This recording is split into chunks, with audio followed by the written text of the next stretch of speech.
One of the things that we'll end up using vectors for, certainly in extension 2, very much is these dynamics, so motion problems. So we're going to have a brief introduction to that idea of resolving our vectors out. Now, things move in all sorts of angles, but it's easier to work with things horizontally and vertically and breaking up into these components.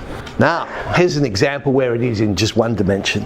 So a plane's travelling south, velocity 100 kilometres per hour, but it experiences a tailwind of 25 kilometres per hour. What's the plane's resultant velocity? So we call it the resultant velocity because it's the result of everything. So there's our plane going down there at 100 kilometres per hour. But hang on, we need to add to this tailwind vector of 25 kilometres per hour. We add our vectors together and we get the results of all the vectors, and its length now we can see is 125. So whilst the plane is travelling at 100 kilometres per hour, if we were to look at it, it would appear to us that it was going at 125 kilometres per hour. Well, how does this change if we're not moving in one dimension? Same problem, but now the wind is an easterly side wind.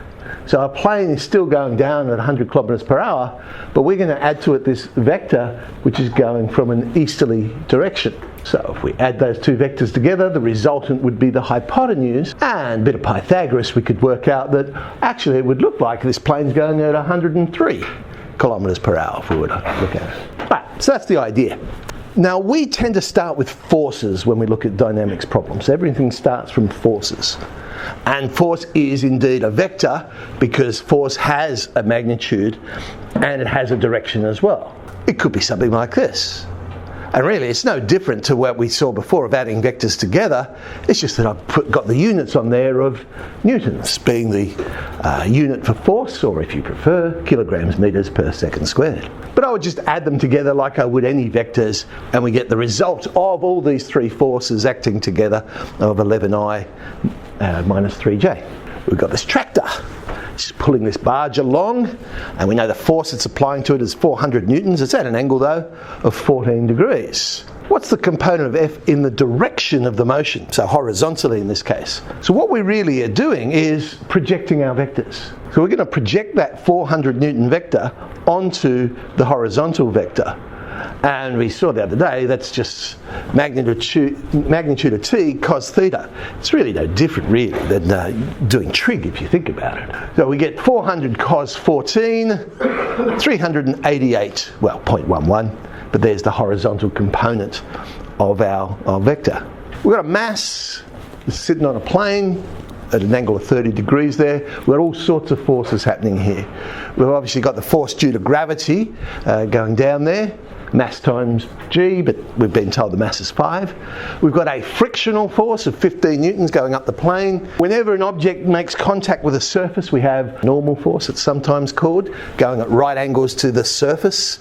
So we have that blue one in there. We want to know what's the acceleration of the particle going down the incline. Well, I'm interested in looking down the incline. See, I don't have to resolve them horizontally and vertically. It makes more sense for this one to resolve it in the angle of the incline. Well, that therefore means my gravity force needs to be broken into its components. If I was to project that gravity onto the incline, I would get this black vector going down here.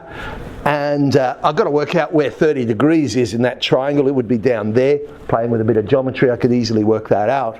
The way I tend to do it, I just simply now look at the angle and go, oh, that's the opposite side. So therefore, it must be 5g sine 30. It's going down the plane. My frictional force is going in the opposite direction. So it must be a negative vector, so minus 15. But force we know is mass times acceleration. In this case the mass is 5. We're interested in finding that acceleration. So I know 5a is 9.5, divided through by 5, and I get my acceleration. It also wants us to find the value of this reaction force. So now I'm going to project in the blue direction. Well, that would be cos, it's adjacent to the 30 degrees, so I know it would be 5g cos 30.